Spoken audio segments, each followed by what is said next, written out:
John Elia शायर क्यों बने? जॉन एलिया उर्दू साहित्य के सबसे प्रभावशाली शायरों में से एक माने जाते हैं। उनकी शायरी का रुख उनकी व्यक्तिगत जिंदगी, बचपन के अनुभवों, उनकी सोच और विद्रोही स्वभाव से गहराई से जुड़ा हुआ था। पारिवारिक पृष्ठभूमि। जॉन एलिया का जन्म 14 दिसंबर 1931 को भारत के अमरोहा में हुआ। उनका परिवार एक बौद्धिक और साहित्यिक पृष्ठभूमि वाला था। उनके पिता शफीक हसन एलिया एक बड़े विद्वान, दार्शनिक और लेखक थे। पिता का साहित्य और विचारधारा के प्रति झुकाव जॉन के व्यक्तित्व पर गहरा प्रभाव छोड़ गया। जॉन का बचपन अध्ययन और कला के माहौल में बीता। उनकी शुरुआती शिक्षा फारसी, अरबी और उर्दू में हुई। उन्हें छोटी उम्र से ही शायरी और गद्य लिखने का शौक था। रचनात्मक स्वतंत्रता का जुनून। जॉन एलिया शायर इसलिए बने क्योंकि उनके अंदर अभिव्यक्ति का गहरा जुनून था।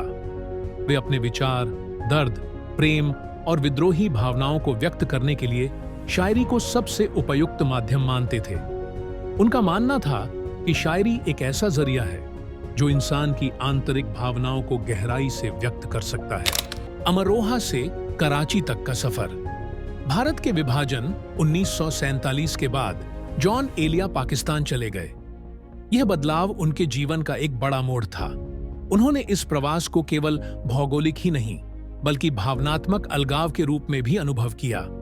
उनके अंदर का अकेलापन और अलगाव उनकी शायरी में झलकता है।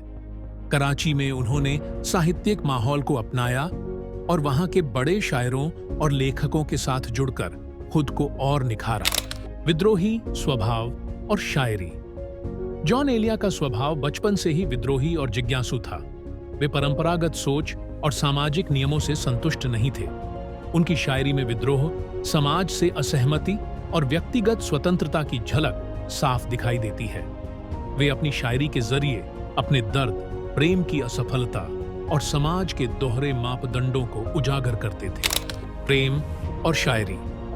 जॉन एलिया की शायरी का एक प्रमुख कारण उनका असफल प्रेम था। उनके जीवन में कई बार प्यार हुआ, लेकिन ये रिश्ते उनके लिए स्थायी सुख नहीं ला सके। उनकी पत्नी जाहिदा हिना से भी तलाक हो गया, जो उनके जीवन का सबसे बड़ा दुख साबित हुआ। उनका व्यक्तिगत दर्द उनकी शायरी में गहराई और भावुकता के रूप में उभर कर आया। दर्शन और साहित्यिक दृष्टिकोण। जॉन एलिया का रुझान केवल शायरी तक सीमित नहीं था। वे एक दार्शनिक, अनुवादक और लेखक भी थे। उन्होंने विभिन्न भाषाओं की किताबों का अनुवाद किया और साहित्य के अलग अलग पहलुओं पर काम किया। शायरी उनके लिए सिर्फ कला नहीं बल्कि जीवन का एक अभिन्न हिस्सा थी। जॉन एलिया शायर बनने का कारण। आंतरिक अभिव्यक्ति की चाह। जॉन अपनी भावनाओं और विचारों को शब्दों में ढालने में कुशल थे। परिवार और माहौल। उनका परिवार साहित्यिक था जिसने उन्हें इस दिशा में प्रेरित किया। दर्द और अनुभव। उनके जीवन के अनुभव, विभाजन, प्रेम में असफलता और समाज से असहमति ने उन्हें शायर बनने के लिए प्रेरित किया। फारसी और अरबी का ज्ञान। इन भाषाओं की गहरी समझ ने उनकी शायरी को एक अलग पहचान दी। प्रसिद्ध पंक्तियां। जॉन एलिया की ये पंक्तियां उनके जीवन और शायरी के कारणों को खूबसूरती से व्यक्त करती हैं। 1. हम भी अजीब हैं, दर्द छुपाते हैं और शायर कहलाते हैं। 2. तुम पर भी है असरे जुदाई, कहो मुझे, सच बोलते हो, झूठ का शिकवा नहीं मुझे। जॉन एलिया ने शायरी के माध्यम से अपनी जिंदगी का हर पहलू उजागर किया। उनके लिए शायरी सिर्फ शब्दों का खेल नहीं बल्कि उनकी जिंदगी का आईना थी। यही वजह है कि वे एक शायर बने और अपनी अनोखी शैली से उर्दू साहित्य को समृद्ध किया।